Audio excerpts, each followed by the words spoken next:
Hey, what's up guys and welcome back to Anime King 3.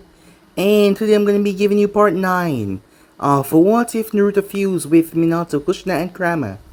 Remember to give this one to 100 like as usual. Share this to all of your friends in social media platform. And also guys, I post a brand new episode over Anime King of What If Naruto Awakened His True Potential. So go ahead and check it out and enjoy guys. And also over Anime King 2. I post the final episode of What If Naruto was an outcast and time for Sanin, so go ahead, check out that and enjoy. And also guys, remember for new indeed, I have 4 channels guys, Anime King 2, Anime King 3, and Anime King Prince guys. Links will be down in the description, so go ahead and check them out and yeah, enjoy guys. And also don't forget to turn on that bell notification so you can see exactly when I post. So without further ado, what is we jump right into this new episode. Start the intro guys.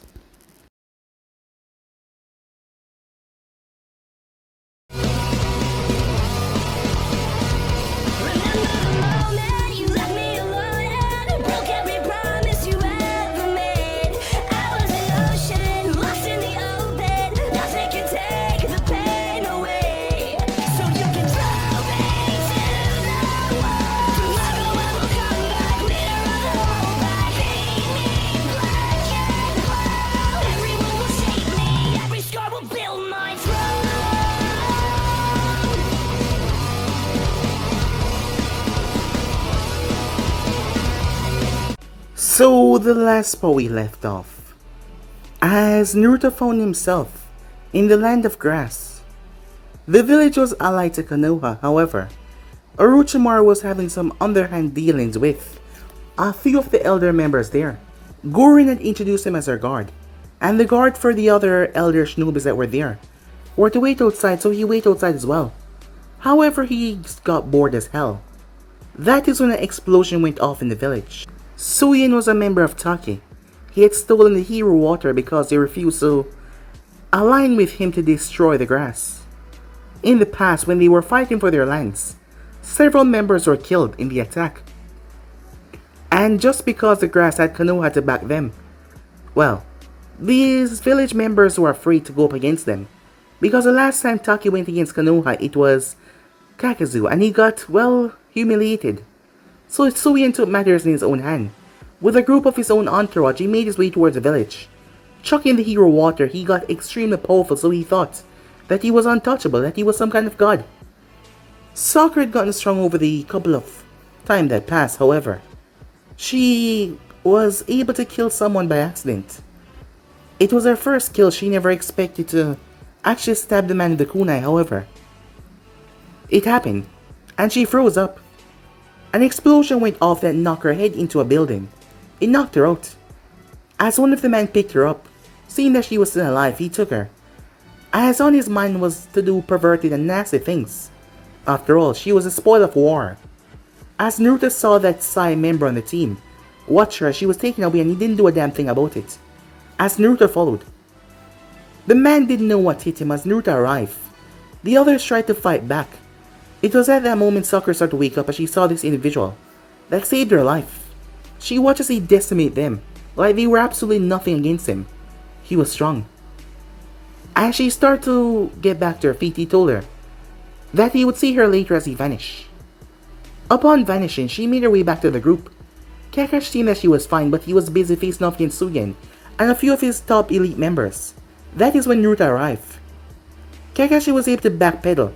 As he saw Naruto, he knew him from the bingo books, as his name has been spread around the elemental nation as the Tail Beast Killer. However, Kakashi saw something that shocked him, the Rasengan, and he called out to Naruto. Sasuke and Sakura were confused. Why were their sensei calling this guy Naruto?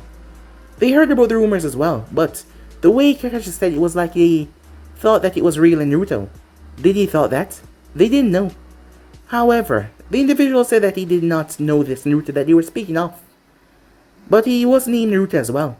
Suyin was able to hit Naruto, as that severely pissed him off because Suyin was not as strong as him. In fact, he was weak and pathetic. He proceeded to beat the living shit out of Suyin. Suyin proceeded to drink the remainder of the water that started to burn through his life force. He was able to generate so much water that the Ukaga tidal wave about to hit the village. Kakashi told Team 7 members to run. Run immediately as they did. As Naruto formed a Rasengan that was colossal, he slammed it right in technique, causing the thing to explode.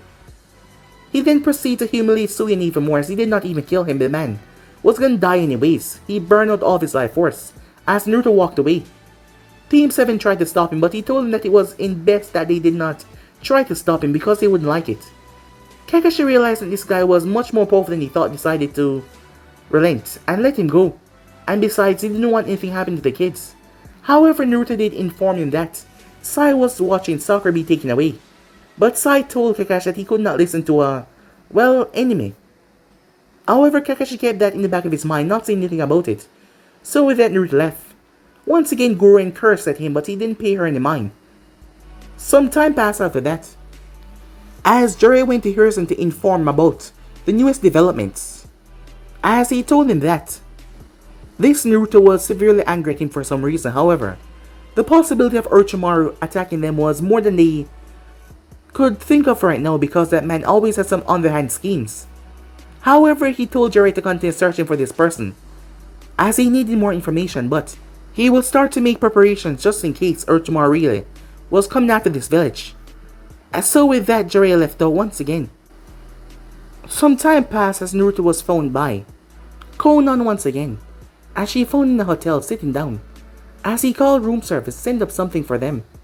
All she wanted was a salad, as he chose to make fun of her for that, saying that that would not keep her shape. However, she was doing a fine job so far.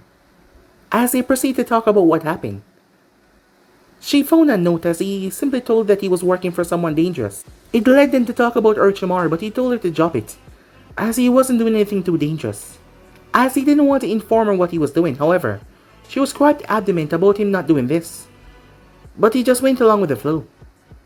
She told him that they couldn't do this because she's been through this once before and she knew what this job entailed, and there's a lot of death. However, he told her that they didn't have to be that serious after all. They can just be sex buddies, he joked.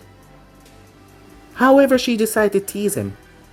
She knew that she was doing this on the mission in her mind. However, the more she played along with this, the more she come to like this new role that she was taking, like this new part of her. As once again she couldn't help it though, things became heated rather quickly. As he was sleeping the next morning, she reached into his pocket that was on the ground. As she searched for the note, as it was a location, she figured that this was the location of Orochimaru, as she intended to find out what was there. As Naruto watched her though, pretending to be asleep, but he knew what she was doing, as he wondered what she was up to. So yeah guys, basically that's what I left off. You guys can switch across the place, check it out for yourself, and yeah guys, don't forget to stay in tune for the rest of what is coming your way, and I hope you guys enjoy each and every one of them. So without further ado, what do you say we leap right into this new episode, guys? Konan once again looked towards the paper, as she was sure that this was the location as she hovered over it. Slowly lowering herself down to the ground, she spread her senses as far as they could go. This was the location that Naruto had written down. She believed it had something to do with Orochimaru. Even if it did not, it should give her information about him. As she spread her senses as best she could, however, she was unable to find anything. Looking around, she couldn't come across nothing. It was just a forest, away from any of the major villages and any minor village. There was nothing too extravagant, nothing at all. Perhaps they were underground, she thought. She rested her hand down on the ground. As far as she spread her senses, she felt nothing around. Why did he have this location written down if there was, She froze at that voice. She did not sense anything, so she was concerned, confused. I don't like to be spied on. Slowly picking herself up as she brushed off her hands, the black cloak that she was wearing fluttering back down. It was a good thing that she was not wearing her Akatsuki clothing to link her to anything. She slowly turned. "Oh, what are you doing here?" she said, trying to play it off at first. However, he gave her a blank look, and she knew that she was caught. "Let me explain," she said, raising her hands before he could say anything. "Go on," he said. "Explain yourself." "Yes, I saw the note in your pocket. and I realized it was locations. Yes, I proceeded to follow it to find out where exactly it was. So you're following me now. I'm not done explaining, she said. Just let me talk before you can say anything, okay? Fine, said Naruto as he folded his arms. Look, last we spoke about an urgent matter, it was about Orochimaru. So I believe this was his location. And what does that have to do with you? I don't want you working with him, she said. He raised an eyebrow. You don't want me working with him? The last time I checked, yes, I know, she said. I'm not controlling you or anything. But you just need to listen to me. He's not a good person. You don't think I know that? No, you don't understand. The last time I saw that man, we were doing a business proposition. However, he betrayed me at the drop like that. Without even second guessing, he betrayed me. The opportunity almost cost my life, she lied. But I was able to escape out, thankfully. You've not been doing this for a while. Yes, you might know his name or his background, but trust me, he's worse than you think. Given your power and what you can do, I have no doubt that he will try to dissect you on some kind of table to see what makes you tick. So please, don't do this, she said. As much as I hate to admit, we've become friends. I know you say that this is just a business obligation, and so do I. But I don't think that it's that way anymore. Do you? She said. As he simply watched her, softly he walked towards her. As he reached up, going on to prepare herself, however, he rested a hand right under her chin. I suppose you're right. There's one thing I hate, and that is betrayal. You going through my stuff and finding this location was something that you were not meant to do. However, you're right on one accord. After all, why do all of this if you weren't concerned for me? That is the reason, right? Yeah, of course, she said. I just don't want you to do anything rash and get yourself hurt. Although I don't like saying this out loud, I like hanging out with you. It's been fun, doing mission and all. I know that you're pissed for me going behind your back, but I just wanted to kill that damn sneak for what he did. And also that would break your obligation to him. You can find another mission, something else. Just don't work with him, please, she begged. He released a breath. Fine, he said. I won't work with him. Satisfied? A smile came on her face. Very. You know, for someone that claimed to not want to get anything personal, you sure don't mind sneaking into my personal life while I'm not looking, he said. It's not like that, she said. Don't worry, he whispered. Kind of like it, he said to her. As he walked away, as he stepped towards a giant tree that she was now facing. As he said those words, she felt guilt. So much guilt in her heart knowing that this is not the reason why she was here. A reason if she told him he would be, well, detrimental to find out. As Naruto moved, he could sense her emotions. She was lying. However, when it came to the part about actually caring about him, she was not. However, there was something she was not telling him. But a little part of him was satisfied that she actually cared about him. And maybe, just maybe, she was not willing to betray him, but still, she was still lying to him about something.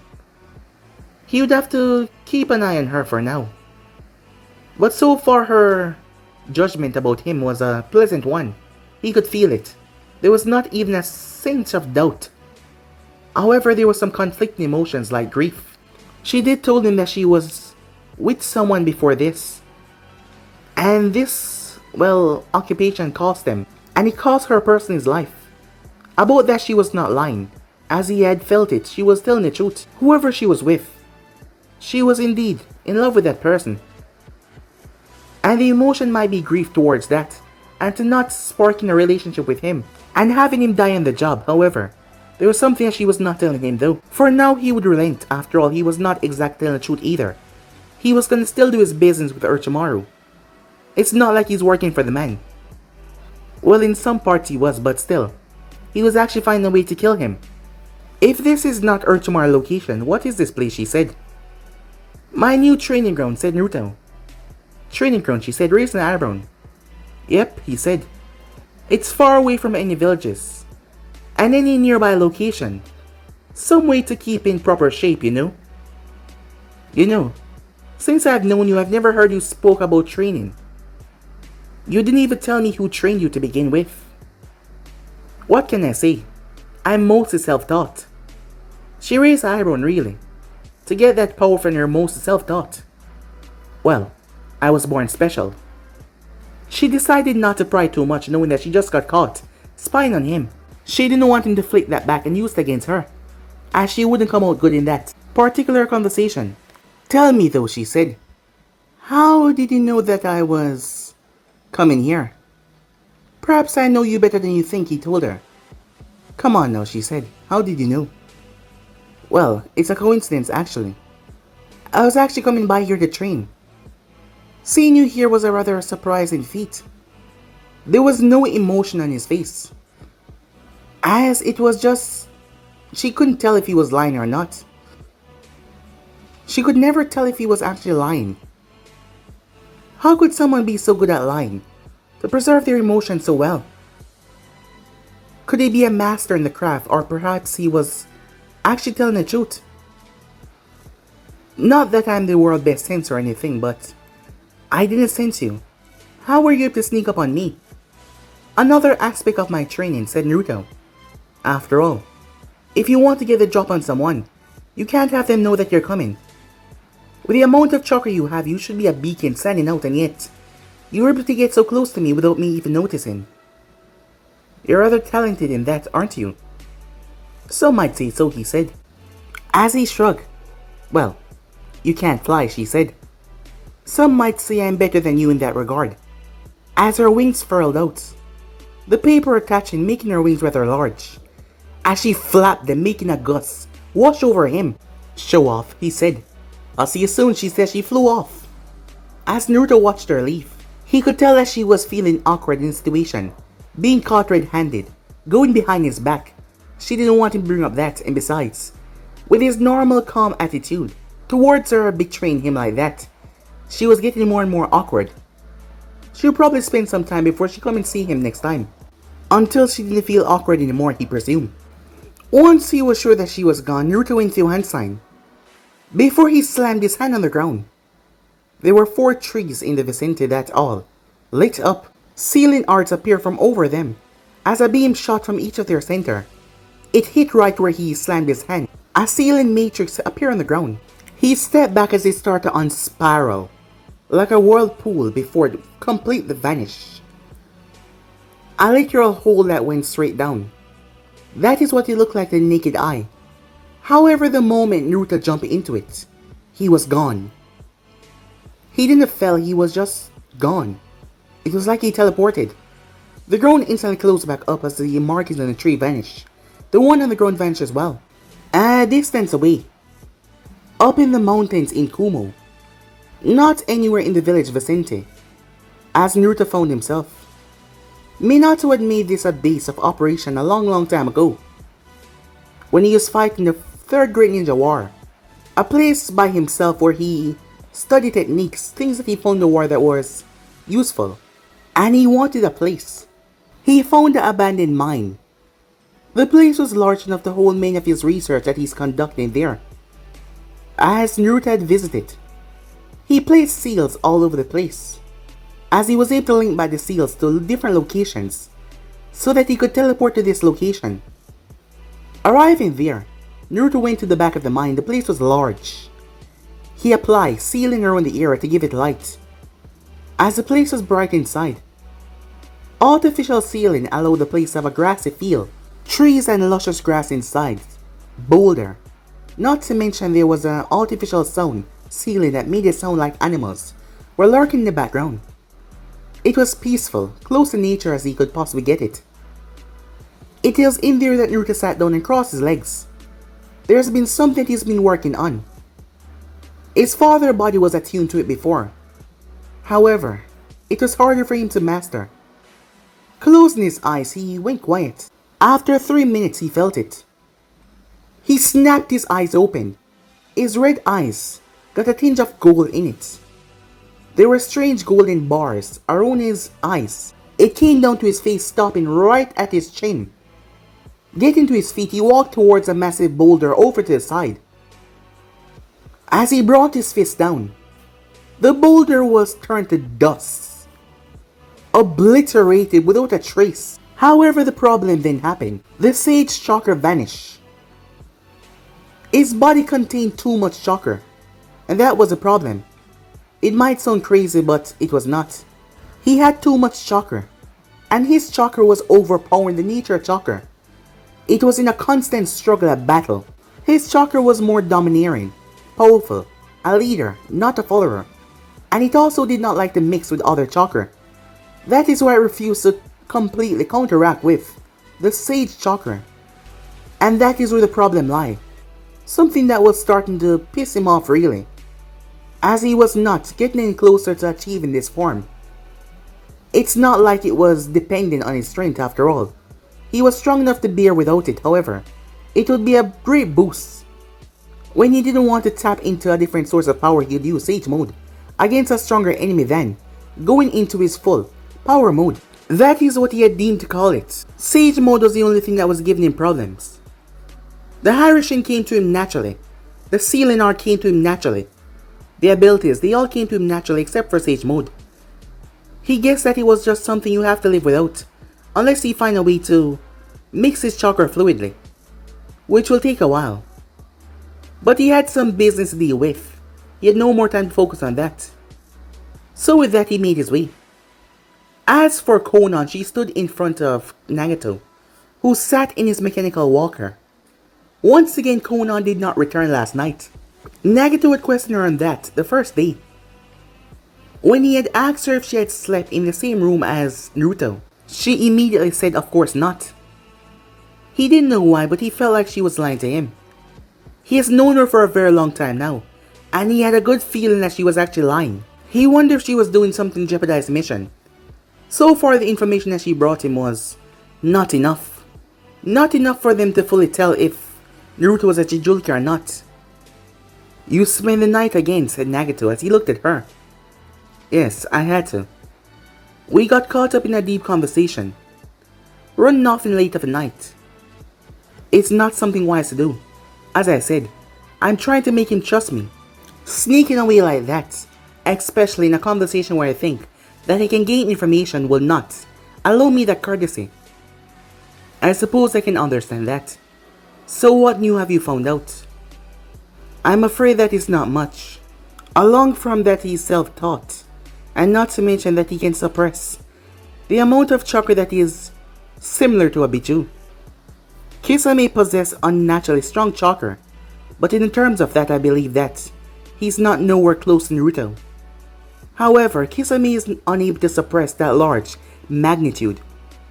However, Naruto was able to completely hit himself. So much so even for my senses, which is a rare thing on itself.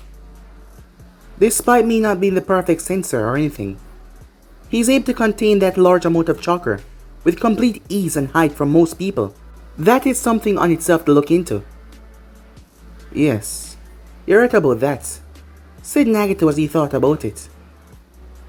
Having that large amount of chakra, it would give anyone problems to deal with except for this Naruto fellow. Anything else, he asks? No. He is still being rather cagey, not really letting most things slip. He doesn't trust people. I believe that he's had a terrible life growing up, where he believed that he had to push himself to the limit every single day, so that he could achieve what he wants later down in the future. That is why he's as strong as he is, I believe. So you don't think this had anything to do with the relationship between the Kyuubi and Julki within Konoha?" She quickly changed her statement. "I'm not sure yet," she said. "I still need time. Besides, it's not like we're going to have tailbeats yet. So stop rushing me," she said to him. "As soon as I get something, I'll let you know." With that, she just walked away. Nagato raised the eyebrow towards her attitude. He could tell that something was different about her. The way she was acting towards him especially. She was hiding something away from him. She was keeping something to herself that she was not telling him. Something that may be crucial to this mission that she was performing at the moment. A part of him wanted to stay faith and believe in her. However, a part of him believed that she was starting to like this Naruto fellow. Or maybe he was just looking into things too much. Or maybe he was not, he did not know. But if she was falling for this person, that would be a big conflict of their mission. Something that he couldn't allow to happen. As he couldn't allow for her to fall for this person. This would be bad for their mission as a whole. And maybe a part of him was selfish that he didn't want Conan to be with anyone else. Yes, they were just friends, but still. She's been here for all of this. And a part of him didn't want to let her go no matter what. Yes, jealousy if it was, but he did not care. He was a god. He should get what he wants. Besides, he was the one that agreed to place her on this mission.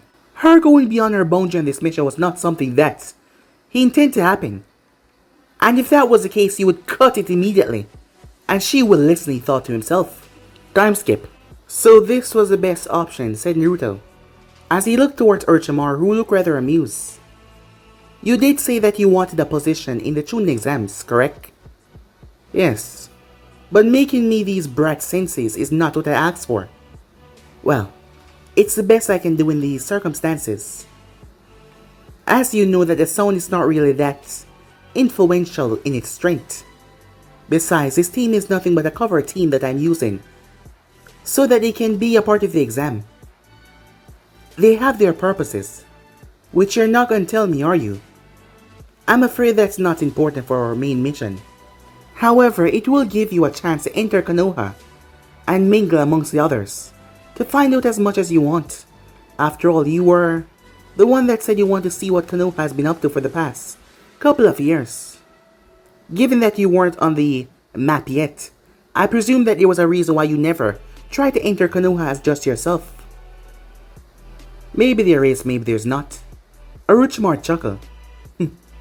I believe I deserve that, he said. As Naruto turned his gaze, one of you brats make sure you make it to the finals. The sound trio, including of Zaku, Dosu, and Kin, was standing there. And what if we don't, Zaku said. Oh, if you don't. It's quite simple, said Naruto as he stepped forward. I'll kill all three of you. Kin shivered in fright. Orochimaru scared them enough, but this guy radiated power on an abnormal rate. And the look on Orochimaru's face was a sinister one, as it seems like he would kill them too if they failed their mission. The three of them gulped. Even Zaku knew when to keep his damn mouth shut. Well, it seems like you're already making a wonderful sensei, Orochimaru said. However, you know that you can't just walk into Konoha, right? After all, there will be questions. I'm not stupid, you know, said Naruto. I have a plan for that. Time skip. Hiruzen sat in his office. Today was the big day, the Chunin exams. Yet he wasn't happy even though his village has been preparing. He spoke into the council about the upcoming treason from Orochimaru. Not knowing if the man was truly going to attack. He could not reveal his sources because he did not even know if his sources was who he think it is. And jumping to conclusion is not a wise thing at all. So for now he'd remain quiet and wait until he gets some proper evidence. Jiraiya was on it, but he was taking longer than Hiruzen thought. And he had to be back before the month was over, to be here just in case Orochimaru was indeed gonna attack. However, Hiruzen needed more information. But this is the time that they've been waiting for. Several teams had been sent from several nations. An envoy appeared in his office. It was none other than Nico. Nico, what have you found so far? He asked. Sir, for the past half an hour he has been eating ramen. Really? Hiruzen said, as he was completely shocked by that. The sound leader, the sound had only sent one team, and the sensei of said team, he had long black hair, brown eyes, a rather nondescript feature. He seemed like an average Jonin sensei. Since he came, the first thing that he did was check in. After doing so, he proceeded to spend some time in the hotel. And then when time was finally ready, he went to the Ichiraku Ramen Shack. And he's been eating ramen ever since. Nothing else, no motives. None at all, sir, he has just been eating. Hiruzen went over the listing. All the names had been collected, his team's name were here. Zaku, Dosu, Kin. His name was Arashi Oda. The recent sightings, the rumors about Orochimaru being in the Land of Sound, considering that the village was a new one, Hiruzen did not put it past his student to create an entire hidden village to come after Konoha. He was crafty and tricky that way. Meanwhile, at Ichiraka Ramen, Ayam was beyond shock, as she just stood there. As she looked at the individual, she watched as he leaned back as he patted his stomach, a happy smile on his face. She had already taken away 35 bowls, and they had just cooked another 25 for him. He had just ate 60 bowls of ramen. As she was astonished, shocked, baffled, she just kept on staring at him. He gave her a smile. "What is it?" he asked as he looked at her. "It's just... well, that was... well, what can I say?" said Naruto. "It was amazing." He was going under the persona Arashi, here as a Jonin sensei of the group, as he was here to gather information. Ayam chuckled, and what's so funny, he asked. "No, it's... you just remind me of someone I once knew," she said. "He used to eat ramen like that as well." "Well, whoever it is, I bet they can't beat me in eating ramen. This thing is awesome." Huh. He would have challenged you right away if you had said that. Unfortunately, he's no longer here. "Oh, I'm sorry," he said. "Oh, it's fine," she said. "Don't worry yourself." Despite saying that though, he could see the sadness on her face. He knew that she was talking about him, as he had abandoned his life here in Konoha. He did not forget about her or her father, after all. They were one of the few nice people to him. However, he could not return back to the village after what had happened. He had to set his wings free, he had to explore. Returning back was not a good thing for him. However, it was a bummer that he couldn't say he was sorry. "Come on, whoever this person is, I know they wouldn't want you to be sad all the time." She wiped away a small tear as she remembered Naruto. "You know what, you're right about that," she said. "He was always happy. So being sad, I guess that wouldn't be a good remark on his personality at all, now would it?" "No, it wouldn't," said Naruto. As she smiled, Naruto paid for the meal that he just consumed, and left her quite a big tip. She wanted to refuse, because he gave her as much money as what he paid for the ramen. That was just absurd, right? However, he told her it was because of the impeccable service. She thanked him after he refused to not pay, and gave this tip as well, as she had no choice. But she was grateful for it, as he said his goodbye, promising that he would stop by once again, as they welcomed him back any time. Tuki was rather shocked. Perhaps the young man liked his daughter, that was a reason. That must be. After all, no one has ever gave a tip like this before, and assigned with the amount that he paid, especially after consuming 60 bowls of ramen. Well, let's just say that they could lock up shop for a while. However, that wasn't their thing. They were here to make people happy by serving them incredible ramen. So with that, Naruto made his way towards the Jonin Hall, where the others went. Arriving towards the location, he could feel all the chakra signatures inside. As he opened the door, stepping inside, all eyes turned towards him, as he saw the glares of the Konoha ninjas. They weren't disapproving glares or anything against him, but it was just curiosity as he looked towards him. But they must have been informed as well by the Hokage about the upcoming individuals that are arriving in the village. Asuma, all of them were there. He sat down as he looked towards a massive screen ahead. Konoha showing off their expensive taste, it seems.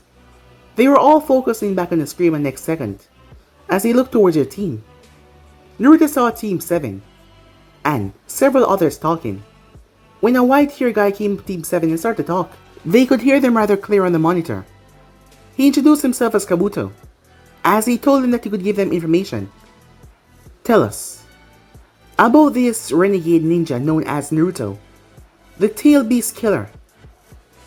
As the Konoha ninja started to discuss amongst themselves hearing that, it seems that the kiddies have found out, so they're interested in the scoop as well, Uncle said, as she was most looking towards Kakashi. We ran into him on a mission not too long ago. Wait, really? Asuma said, turning towards him. What happened? Said Kurenai. Yes. My youthful rival, what happened to you out there with him? Well, in actuality, he kind of saved us. Wait, he did? Said Kurenai, confused. You mean the renegade ninja that everyone is talking about? That is allied with no village and only work for the money? Yeah, strange. It's not like we paid him or anything. But he jumped in to help us against this rogue ninja known as Suyen. Well, now that you had a up and close personal meeting with him, what do you think? I've heard the rumors around. People linking him back to your own Genin student. You know, the one that passed away. I don't know. Wait, you truly believe there's a link there? Said Kurenai. There was something about him that I just couldn't explain, said Kakashi. I'm not saying that he is, however, the coincidences there are a lot. And not to mention, he has the ability to perform chakra chains. Chakra chains, Kurenai said, confused. A past ability that was known to use by Uzumaki clan members. Oh yes, that's right. His name is Naruto Uzumaki. But the child that he used to tutor was not able to perform these feats. He was not an adult either, said Asuma. Yeah, I know that, but there's just something about him I can't put my finger on. In any case, he helped us, and he asked for nothing in return. And how are you so sure that he won't come back in the future to ask for a favor? Said Anko. Well, I'm not sure about that. Well then, my youthful rival, how strong would you say this individual is, after all? You must have seen him pull off a few skills. Well, in terms of chakra, I doubt the Hokage has enough chakra as his. Really? The group said, looking towards him. Yes. He was like a monster in that department. Not to mention he has a lot of pride. Pride, said Guy, as he put on a smile. Of course everyone should have their pride, no. It's not like that, it's more insane, said Kakashi. He was hit by the enemy, and he went on this long rant, complaining. Even when I thought he was fighting, he was actually complaining. Huh, he sounds arrogant to me, said Kurenai. Well, he is, Asuma said. Like a whole lot. However, he is also powerful as well. In terms of overall skills, I'm not sure I could beat him in a fight. He's that powerful, said Asuma. You have no idea. So this guy should be a problem list watching then. I mean, we can't have someone so powerful running out there on his own. What if he does decide to join a hidden village? I don't think he's going to, said Kakashi. He seemed to enjoy his life so far. And how would you know that, said Kurenai. You barely met him. There was something about him, he seemed to enjoy the outside world. And besides, why would he spend the past few months hiding away from the other villages? That is a message that he doesn't want to join any. I suppose you're right about that. Hey, looks like your kiddies are in trouble. They turned their gaze toward the screen, as they saw the three sound ninjas rush towards Kabuto. The one in the gauntlet waved his hand as Kabuto dropped, his glasses break as he threw up. As the ninjas looked confused at that. What was that, said Guy, confused by that simple wave, and the Konoha ninja was on his knees. They heard a small laughter as they turned. As they looked toward the sensei of the said sound group. Find something funny, Uncle asked. However, he kept on laughing to himself. Has he gone crazy? Uncle asked as he looked towards the others. Sorry, he said. It's not anything about you guys. No need to concern yourself. Of course, after all, why would you laugh out so loud, Uncle said, unless you want attention? Maybe I do. So what about it? You want to show me a good time, he asked. Kurenai eyebrow twitched at that. If there was one thing she hated, it was perverts. And she didn't like the way this guy was looking up and down on Uncle. Oh, trust me, pal, she said. You couldn't handle this. Well, we won't know unless we try now, won't we? I guess you're right, she said. But I'm afraid you're just not my type. What? Handsome and powerful is not your type? Well, it's looked like someone got their ego stroked by someone else. But let me lower it back down for you. Unfortunately, you're not that handsome. And I'm not sure that you are that powerful, she said. I'm not trying to disrespect you or anything, just Don't go overthinking that much of yourself. He started to laugh once again. Uncle didn't know why, but the laughter really pissed her off. As it's like he didn't hear what she said. Most shinobis would not give most of the people statements, however. His laughing was just a bit unnerving for her. Why don't we go a few sessions, and then you judge how powerful I am? His words could mean two things, however, Uncle took it as the smuttier part. However, Naruto noticed how Kurenai was looking at him as he tilted his head. What's up, good looking, he said. See something you like? As Kurenai scoffed in disgust. Don't even try, she said. What's wrong? If your friend don't want a piece, you can come and get a piece for yourself. Tuh, as if. Why don't you go and find someone on your level? On my level? Oh yes, you're right, after all. You girls are too below my level, so I guess I should find someone a lot higher. Uncle eyes started to twitch at that. You think you're smart, jackass, she said. Oh, I'm a genius, sexy ass, he said. What's wrong? You call me a jack, I call you a sexy. There's nothing too bad about that. You too, he said as he winked towards Kurenai. As Naruto noticed a glare that Asuma was sending his way. As he was holding back from not saying anything, Kurenai was a rather independent woman. She loved to defend herself in all ideals, and she was stubborn about that. Having Asuma jump in would say like she cannot defend herself. Hey, what's wrong? Said Naruto. She your girlfriend? I mean the way you're looking at me. It's like you want to kill me. That is no way to speak to a lady, said Asuma. As Naruto raised his hands. My bad, he said. If you're hitting that, I guess you have to defend her. I mean, what kind of man would you be if you did not? That does it, said Kurenai. Who the hell are you, she said. Oh, me? Just a simple Jonin sensei. From the sound. No wonder his children just attack the Konoha ninjas. They're all jackasses, Uncle said. Perhaps, said Naruto. But you seem to be obsessed with this jackass. How sexy ass, he said. As her eyebrows started to twitch once again, she clenched her fists. Come on, guys, said Kakashi. This is not the time to get riled up. After all, we're not here to fight. As he tried to soothe the situation. Yes. Kakashi is right, said Guy. I don't know what your problem is, friend, said Guy. But we mean you no problem as well. So we like to get back to what we were doing.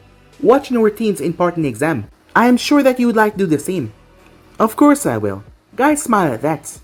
But all these girls just keep fussing over me. And these guys, especially that one with the weird beard, just keep on glaring at me. What's a guy supposed to do? Guy was about to say something, fussing over you. Uncle said, interrupting him. Look, I don't know who the hell gave you the impression that you were that good looking and all that. But they were lying. So I suggest you just sit down and shut the hell up and watch the exam proceedings. Whoa, quite a mouth on that one.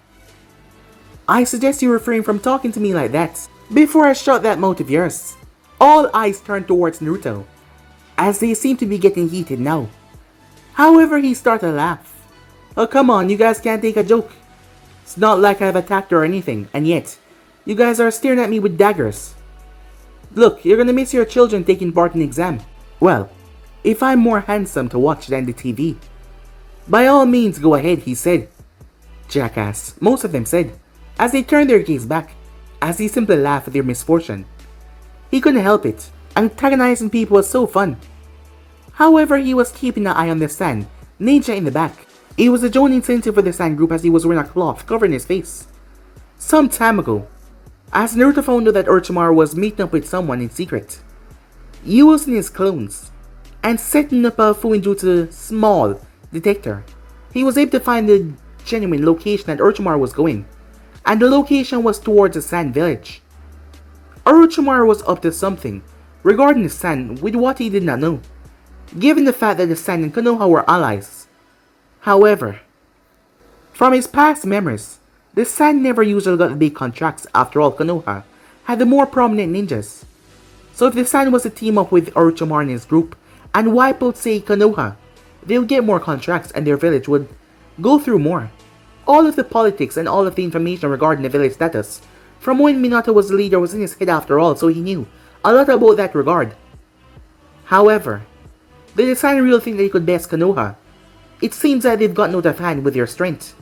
Maybe he need to put them in their place as well. He shook his head. The sand was not the problem here. Going after them would not really solve anything.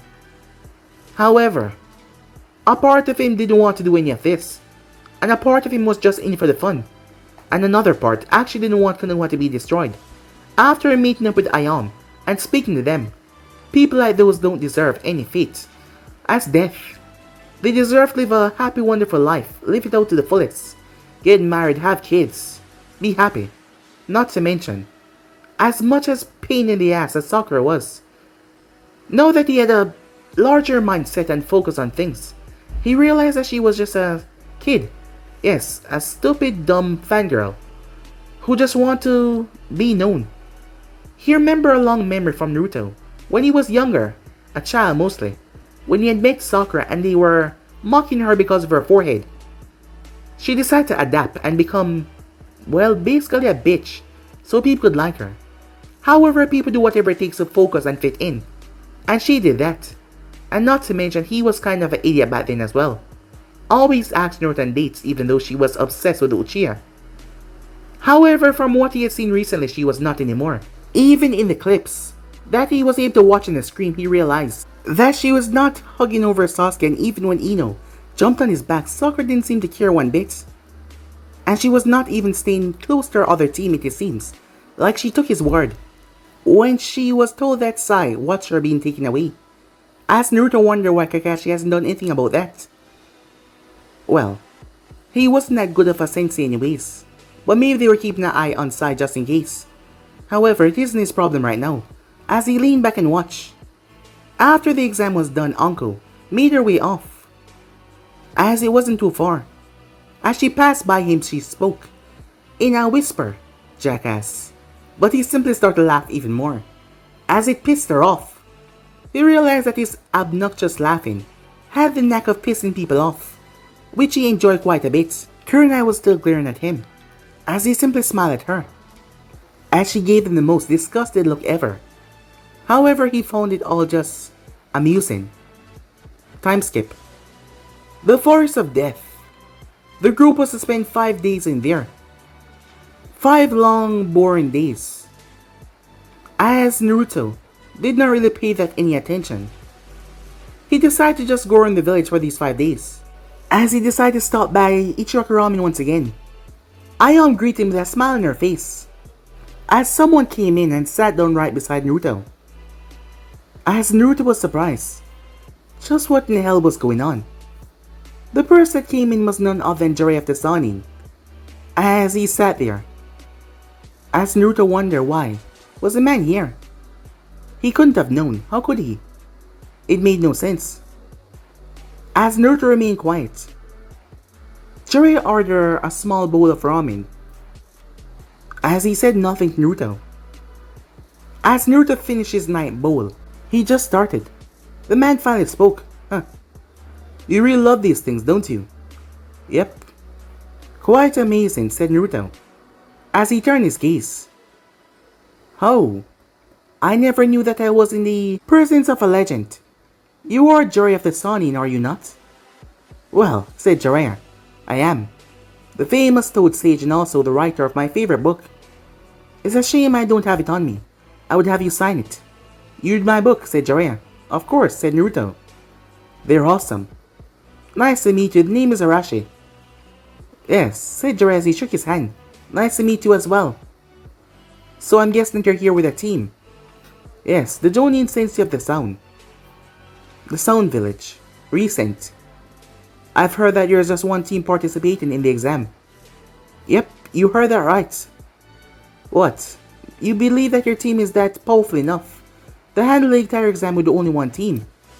"Maybe, maybe not. Let's just see what they're capable of, shall we?" "Well, shouldn't you know?" "Of course I do.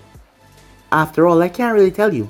You mightn't go and tell your other Jonin Sensei friends, and they would have my team weakness and strength."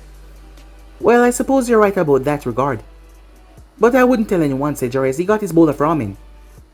"Although, Still surprised the sound only said one team. Given that this is your village time, you would think that a village like yours would send at least a couple of teams to prove they're, well, legitimate. Guess we're just special. As Naruto started to munch down his ramen, the place was silent.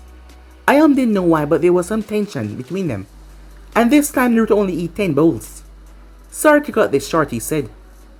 But gotta be somewhere beautiful, he said, as he gave her a tiny wink. She had to admit he was charming, and sweet as well. And not to mention incredibly nice. Once again he gave her a tip, as he was gone. Excuse me, said Jiraiya. Yes, Jiraiya-sama, she said, greeting respect. The last time he came here, could you tell me how much bowl he ate? Oh, well, around 60 if you would believe that. Yeah, I do, said Jiraiya. Can you tell me something else?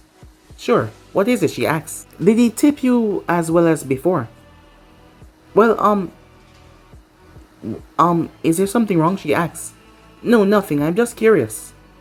Well, he's given us one of the biggest tips that we have ever seen. It's close to the actual bill. Alright, thank you, said Jiraiya, as he was done with his one bowl as he moved off. As he made his way directly to the office, arriving inside, he paid her quite handsomely. Twice now. Do you know of any other jonin from an outside village that would come and pay almost the same price as the meal for a tip to another village? Most jonin senseis are quite educated about the village rivalry, especially a new village at its own. I doubt they've been on that much missions, I doubt. They're that in flux with cash. And the name. You were dead right about that. His name was Minato Arashi Namikaze. That was the name that was left on his birth paper. So do you believe that he's really taking this name of Minato? I don't know what the hell is going on, but this guy, something about him is off. He's generous. He knows of me, yes, but the sound is not to be so welcoming. From what I heard, they're not very welcoming in their village. They're rather hostile to people. Not to mention the environment around there is a sign of starvation. Given that the village is mostly bunkers placed together with the civilians on top. And most people there don't have the money to properly feed their family. And this single jonin has so much money to just spend like it's no day tomorrow. He would have enough money if he was going around doing missions that are off the book and collecting bounties, said Hiruzen. Exactly. After all, the description of the ninja that collected Aoi bounty, he was wearing a mask, correct? Yes, hiding his features. You believe this was Naruto? Yes. Think about it. If Orochimaru is really behind the sound, and he gave us information about Orochimaru, wouldn't he have to be close to find these things out? The more you say, it makes a lot more sense, but even if I'm inclined to believe this, we can't really jump the gun. If this is not who we think it is, and we try to abduct him or even chop him here, well, this will be a problem between the villages. After all, this is a genin that are partaking in the exams, not the sensei. So if a sensei is to die here, you know the ramification that this will bring on our village. I know. But there must something that we can do. There has to be. I'm going to make a reckless move here, because your accusations so far have proven to be more believable than I thought. There's a time that he's going to try and leave this village for the month's break if his team succeed, or if they fail. From there we can make a move. Jiraiya nodded as he truly believed that this was him. The evidence were there. He just had to find out. From what he was told by Hiruzen, he was close to the ramen chef and his daughter. Maybe he was feeling guilty for just abandoning them like that, so he was paying a lot for the tip. And not to mention he ate 60 bowls last time. Now he just ate 10 because of him was there. His presence. Yes, while most shinobis get nauseous or awkward or nervous in his presence, this shinobi seemed too laid back to be any of those. He just didn't want to be there. And the kids show similar signs of hostility towards him.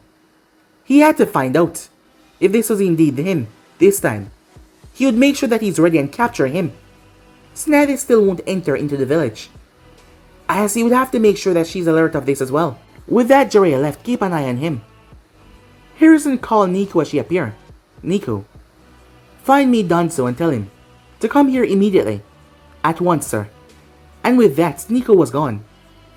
Hiruzen knew that he was making a tough choice here, and a stupid one if he was wrong, but he needed to make sure that this was not a lead that they were just passing by because he was unable to make a move.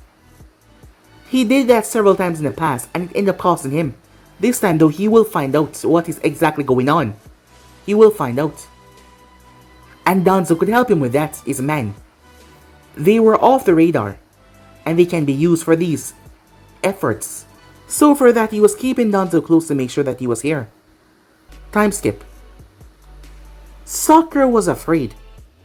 A few minutes ago, Sasuke had obliterated the Sound Shinobis. Sasuke had got bit by a man that is known as Orochimaru. He was said to be a missing nin of this village, one of the top Sanins. Sasuke got bit by him and then he fled. The Sound Shinobis that showed up, she and Sai was capable of handling them. While she was not as strong as most, her training was getting her there, and not to mention with her genjutsu, she was able to overpower King Genjutsu instantly. However, Sasuke had woken up and proceeded to decimate them. His rage was just getting angrier and angrier. She had to beg and plead for him to stop. It was enough to snap him back in his senses. However, she was deadly afraid of him. The chakra that came off of him scared her. Ever since Naruto died, most things seemed to stop resonate with him. He didn't care about most things. She saw him kill 2 enemy shinobis now, without even batting an eye. The last time, or the first time she killed someone was at the Land of Grass. And it took her a while to get over that. However, Sasuke had this look in his eye when he killed them. The absolute nonchalance that frightened her. Now they were heading to the tower. It was a good thing that he had their scrolls. As she was deadly afraid of him, look in his eyes when he was pulling that guy's arm and stomping into his back. It was one that she feared. However, she had to get stronger, and she knew that, to protect herself just in case. The more time went on, the more she was getting afraid of Sasuke, and not seeing him as a man that he once was. Time skip. As Naruto was on top of the roof of the tower, looking over the forest of death, there was a day left until the teams got here. As Naruto's sensory was picking up on every team that was in the forest, Team 7 seemed to have a problem. He could feel Sasuke's chakra was vile. It was disturbed. Sai was calm as usual. Sakura was on edge. He could feel their emotions. They were not too far off. He could feel several other teams. The Sand team was already inside, as they were the first one to get here. The Sound team was scavenging. They had 1 day left. He warned them if they did not make it on time, he would kill them. They were just stupid kids. He would not waste time on them. But it was an incentive for them to do a better job. However, it seems that they got a scroll because they were coming this way, from the opposite end though. However, they had enough time to make it. As Naruto sat on top of the roof, that is when someone flashed behind him. The person said nothing for a while, just standing there. You know, I could kill you right now, and no one would ever know what I did. We can just say that you never made it back to your village because you got lost on the way. Is that so?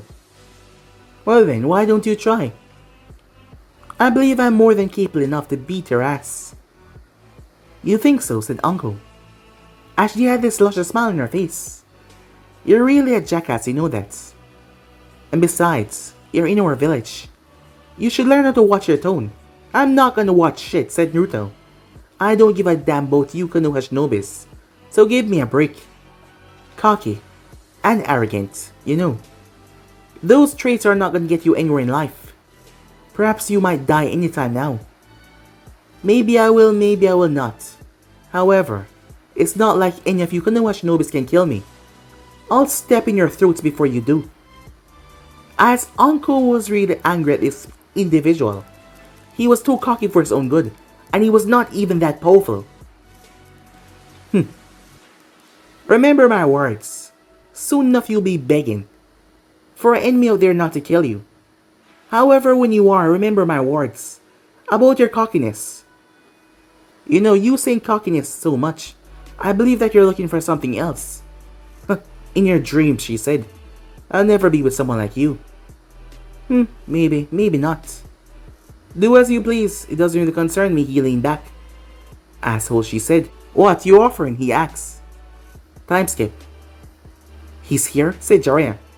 Yeah. He went after Team 7 and he marked Sasuke, so he was right then. Yes. Orochimaru indeed tend to come after this village. Uncle Midarashi went in after him. They found her sometime later unconscious. She hasn't regained conscious yet. I believe she went up against him. He left her alive, yes. Jiraiya, your move is one that we'll have to make. I'm going to make sure that we have enough time to interrogate that shinobi. If we are wrong, we will have to get rid of the memories. As much as I don't like do something like this, the Yamanakas will have to step in. It's only necessary, Sensei. If this is indeed the individual, we can't allow him to leave. When do we do this? Once this exam is over. I presume they'd want to return back to their home. Alright, said Jiraiya. I'll be there just in case. He's quite powerful. Hiruzen nodded. But guys, if you subscribe right here, if you want the next part and do, like, subscribe, comment down below, and turn on that bell notification to stay posted. But I'm off for now, see you guys soon. Peace.